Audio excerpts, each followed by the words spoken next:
Hey, what is up, everybody?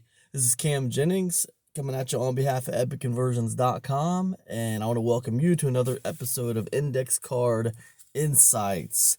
Now, listen, today I want to tell you 10 things I learned reading this book by Dana Derricks. It's called High Ticket Book Secrets: The Untold Secrets to Sell Your Books for $500, $1,000, or even $5,000 a copy. Right? This book teaches you how to sell books at really, really expensive prices. In fact, the book you're looking at right here was originally sold for like $2,500, right?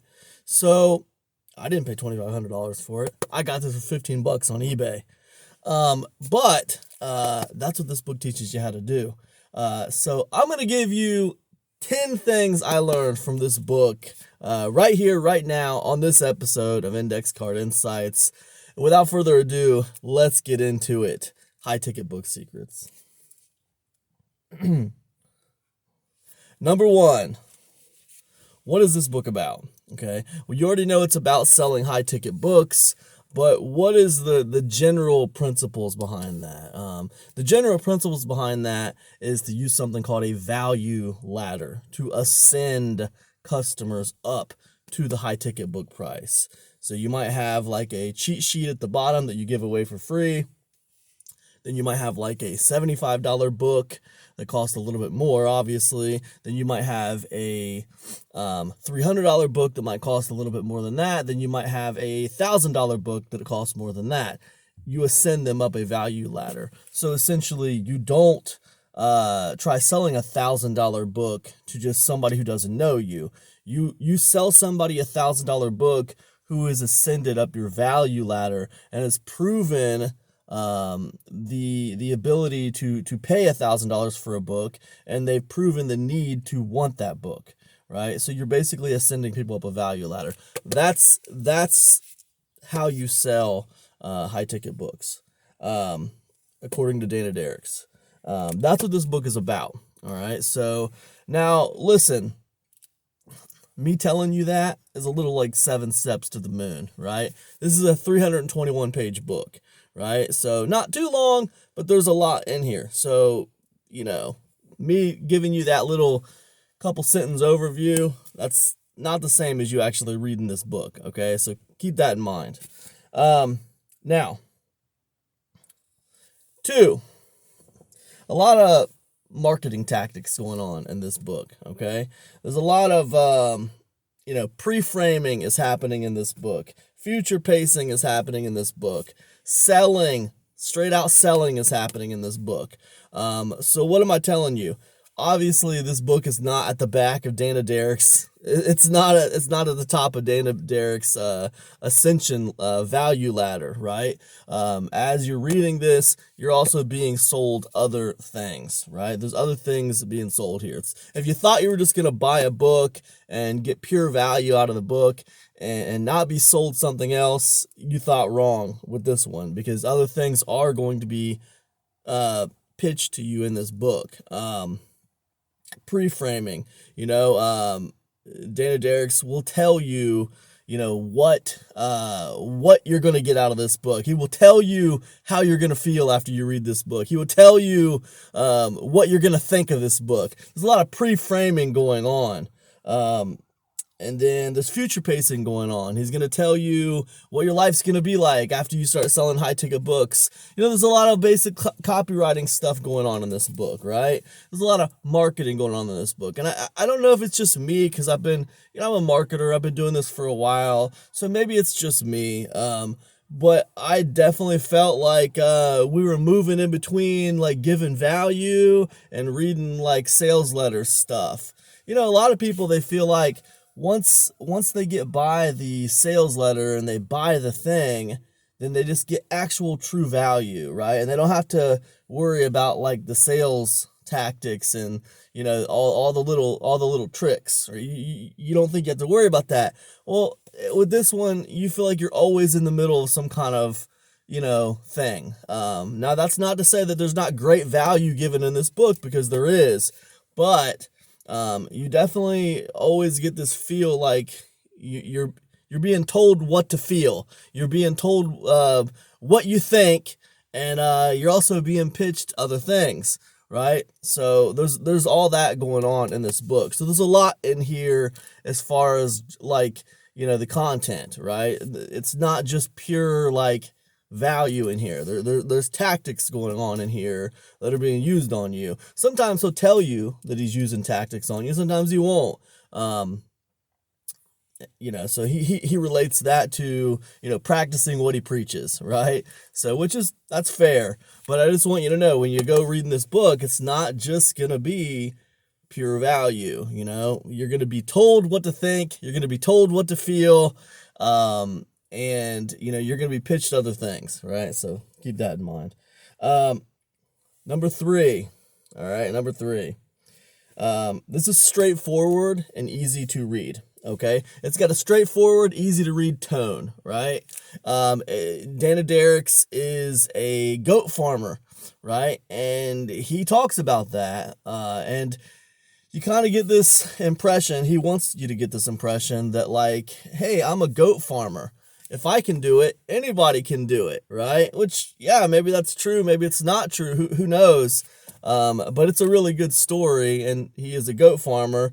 And as far as I know, he's still a goat farmer. But the way he writes is pretty straightforward, and it's easy to read. That the tone is easy to read.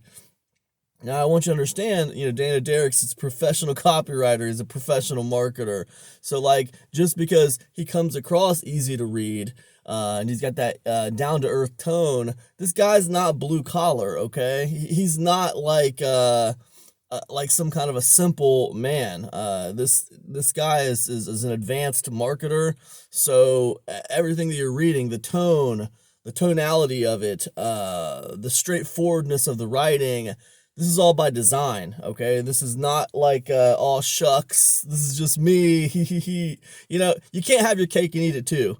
You can't be trying to teach people how to sell $5,000 books and, like, try to come off like you're just a simple goat farmer. Because, like, both of those things don't work. And, like, to me, that creates a contrast in here a little bit. You can't be both of those things. I feel like, you can't ride the fence on it either. You can't tell me, you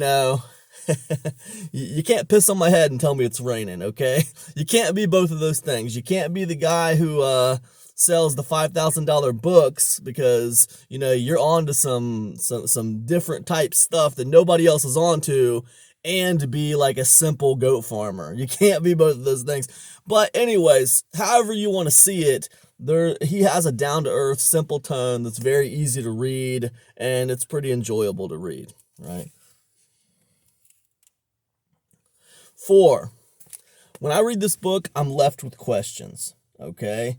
There's a lot to unpack in here, but some of it is, it's high-level concepts, they're surface-level concepts, It's not, it doesn't go deep into some of the things, right? You get the sense like, hey, I'm telling you what, but not too much telling you how. Right? That's the kind of sense that you get, it still feels a little whatty and not too howy, if that makes sense. I think that it's good. It's got some good strategies in there. Again, these are good strategies, but you're not going to walk away from this book with a really deep understanding of everything this man does to sell a $5,000 book.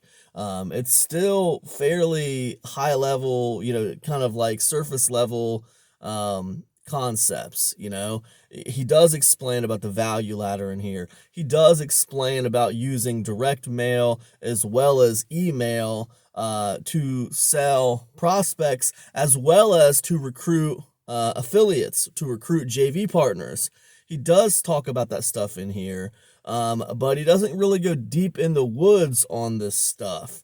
And it does come across a little bit like he's telling you what to do and not necessarily how exactly to do it. And I get that feel as someone who's been doing marketing for a while, and I understand how a lot of this stuff could be applied, but it's not necessarily in here. Answers to these questions aren't exactly in here. And I guess like there was times as I'm reading it, I feel like, wow, man, if I paid like $1,000 for this book or $2,500 for this book, and I didn't just get it for $15 on eBay, I might feel some kind of way about this book. Like I might feel like, number one, I just paid you a buttload of money for this book. You need to go deep in the woods on some of these strategies, and not stay so high level on me, not stay so surface level on me. I might feel that way. I was left thinking that several times in this book, where I just kind of felt like, wow, I'm glad I only spent $15 on this book. that's I'm just being honest with you. That was. Now, does that mean to say that I didn't walk away from this book with some new ideas and concepts? No, it's not to say that, because I did. I walked away with some really cool ideas and some cool concepts from this book. I thought it was a great book. I thought it was a cool book. But I want to be honest with you about everything and tell you exactly what I got out of this and what I didn't get out of it. Okay, so I was left with questions. And if you are less advanced of a marketer than I am, then I'm pretty sure you're probably going to be left with questions too when you get done with this book.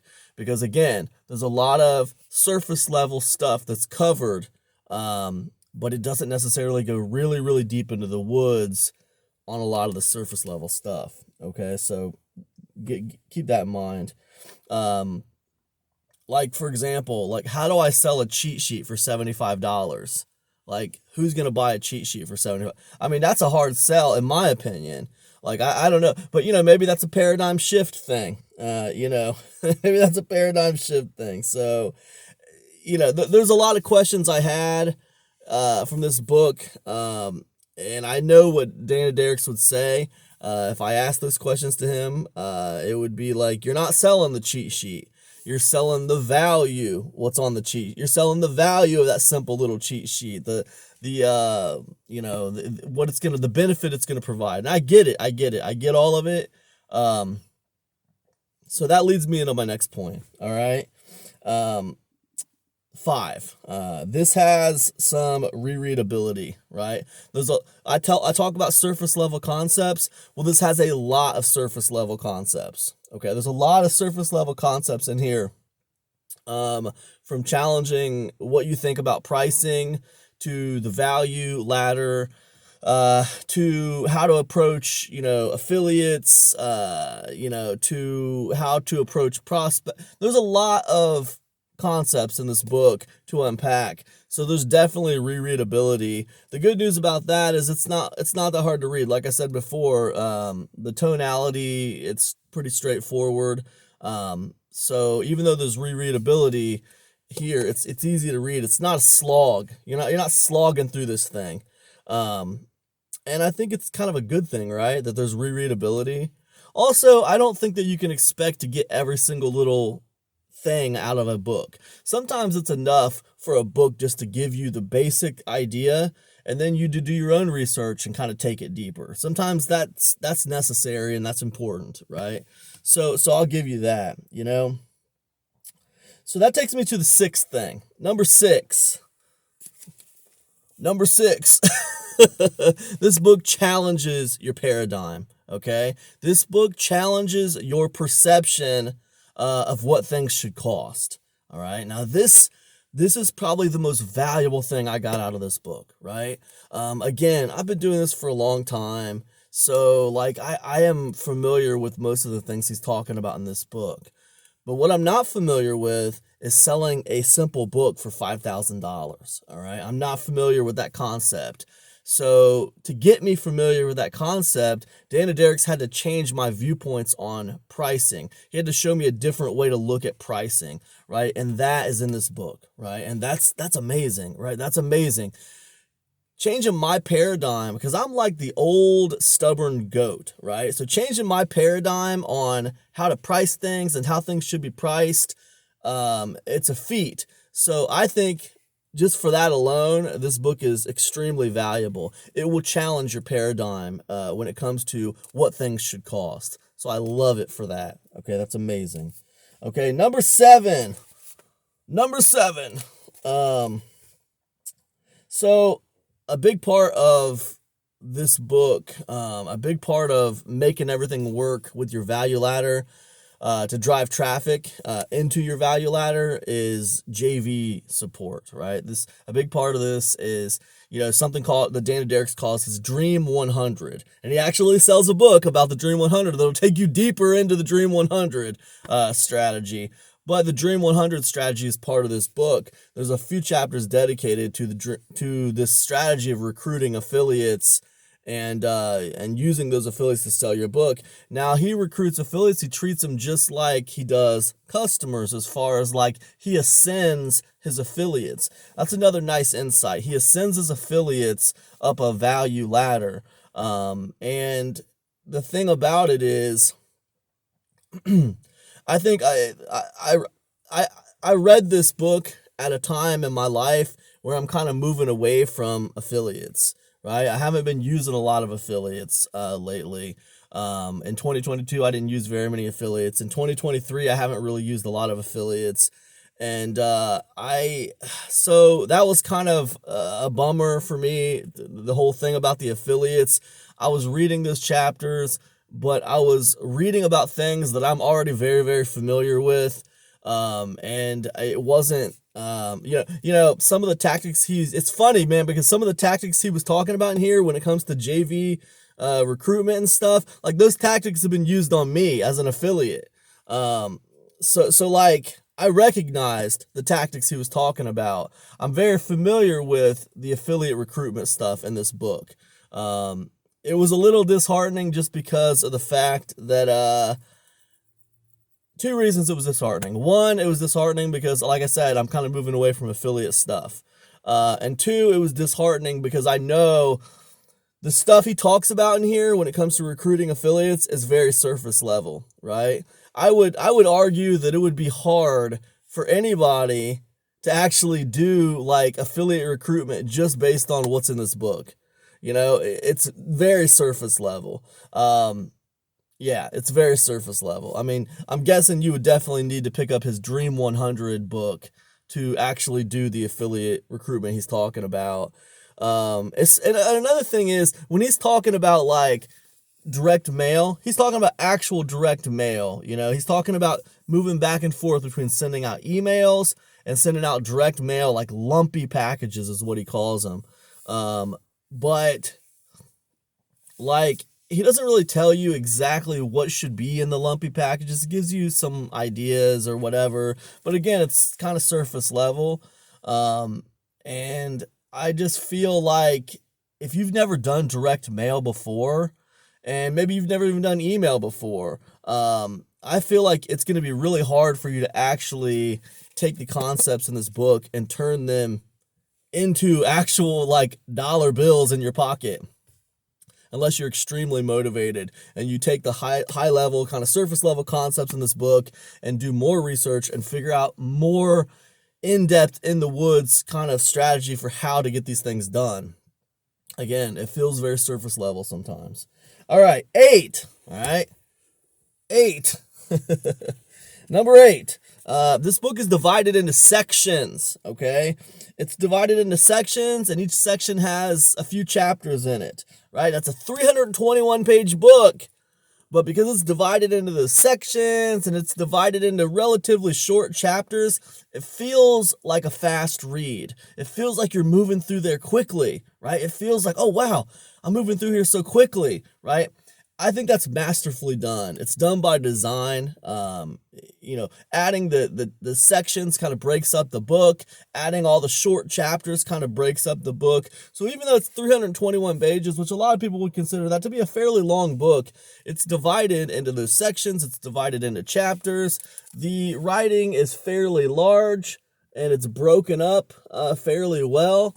So as a result, it feels like you fly through this book. Right? And I think that's pretty awesome. There's a lesson in there about how to deal with your writing, how to deal with your books and stuff that you're creating. Making them like this seems strategic and it seems like a really good way to do it. So people feel like they're accomplishing things as they're reading it, and it keeps them moving forward. They don't feel like they're slogging through it. So that's another nice takeaway from this book. The ninth thing about this book, and this isn't something that he talked about in this book, but this is definitely something that I took away while I was reading this book. And that is that I was thinking about like how books have a higher shelf life than almost any other form of content. You know, when you think about content that you create, it feels like books have a longer shelf life. Books feel timeless, right? That's a perceived value.